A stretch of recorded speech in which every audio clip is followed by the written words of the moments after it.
Myanmar journalists say government failing to protect press freedom, survey. Please like, comment and subscribe for instant update.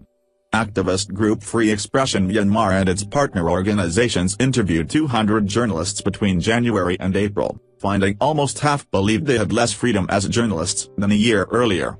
Journalists are frustrated by the government's failure to implement its election manifesto commitments to increase media freedom, the group said in a report on its survey. Asked to rate the government's success on defending media freedom, 79% of journalists questioned for the survey answered low or very low. Follow latest updates on detained reporters here. The government's main spokesman, Zate, referred Reuters' questions about the survey results to the Information Ministry.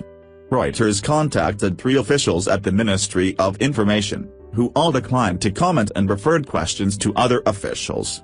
Myanmar authorities, some still controlled by the army, which operates without civilian oversight, have detained journalists even though the military handed over the reins of government to Nobel laureate Suu Kyi in early 2016.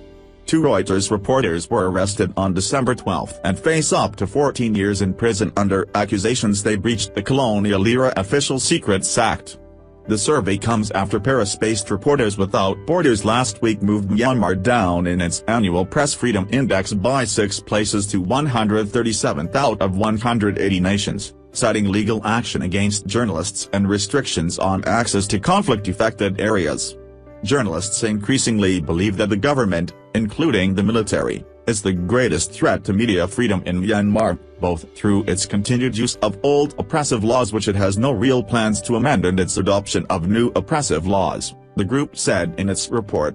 Several journalists have faced legal action in connection with their work over the past year or more, but according to advocacy group Aten, or Voice, the 2 Reuters journalists, Walon, 32, and Kai Owa, 28, are the only reporters in detention.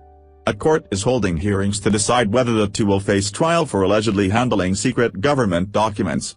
At the time of their arrest, the reporters had been working on an investigation into the killing of 10 Rohingya Muslim men and boys in a village in western Myanmar's Rakhine state. The killings took place during an army crackdown that United Nations agencies say sent nearly 700,000 people fleeing to Bangladesh. Press Freedom Day is very meaningful for us, Walon told reporters on the steps of a Yangon court on Wednesday, following the most recent hearing. We know how important it is because we spent every day in prison.